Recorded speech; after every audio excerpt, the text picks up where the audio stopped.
Assalamualaikum warahmatullahi wabarakatuh. Perkenalkan, nama saya Virgi Nurmandiri dari semester 5A.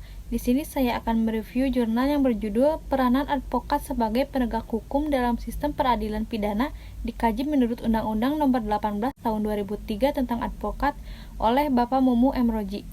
Istilah hukum acara pidana mempunyai lingkup yang lebih sempit daripada sistem peradilan pidana karena dalam penegakan hukum acara pidana hanya membahas bagaimana bekerjanya aparat penegak hukum yang dalam hal ini polisi, penuntut umum, hakim, dan penasehat hukum dalam mencari dan menemukan kebenaran.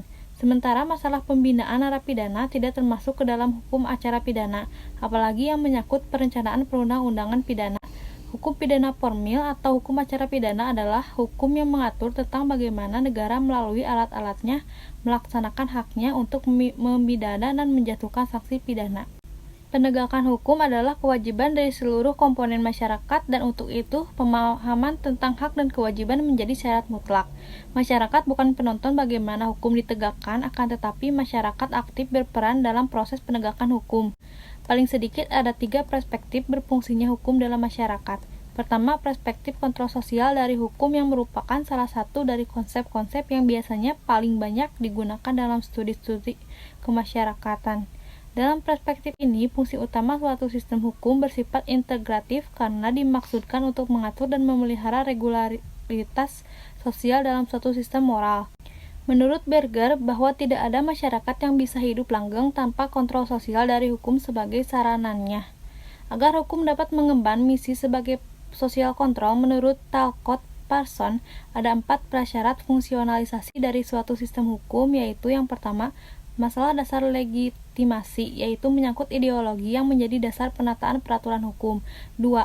Masalah hak dan kewajiban masyarakat yang menjadi sasaran regulasi hukum beserta proses hukumnya. 3. Masalah sanksi dan lembaga yang menerapkan sanksi tersebut. Dan 4. Masalah kewenangan penegakan aturan hukum. Dalam prosesnya, penegakan hukum memerlukan 3 komponen penting yang saling berinteraksi, bersinergi, bahkan berinterdependensi antara komponen yang satu dengan komponen yang lainnya. Mengacu pada Undang-Undang Nomor 18 Tahun 2003, advokat diberikan kebebasan dalam menjalankan profesinya di samping hak-hak lain yang diberikan oleh undang-undang, antara lain hak imunitas atau kekebalan, hak untuk memperoleh informasi sehubungan dengan pembelaan kliennya, dan hak untuk memperoleh honorarium. Di samping itu, kewajiban-kewajiban advokat yang membedakannya dengan profesi hukum yang lainnya antara lain kewajiban untuk menjaga rahasia kliennya, kewajiban untuk memberikan bantuan hukum secara cuma-cuma, dan kewajiban untuk patuh terhadap kode etik profesi advokat. Advokat memegang peranan penting dalam sistem peradilan pidana di Indonesia, di mana advokat sebagai pihak yang memperjuangkan hak asasi manusia dari kliennya. Meskipun advokat bertindak untuk membela kepentingan kliennya, tetapi pada dasarnya, advokat sesuai dengan Undang-Undang Nomor 18 Tahun 2003 adalah sebagai penegak hukum.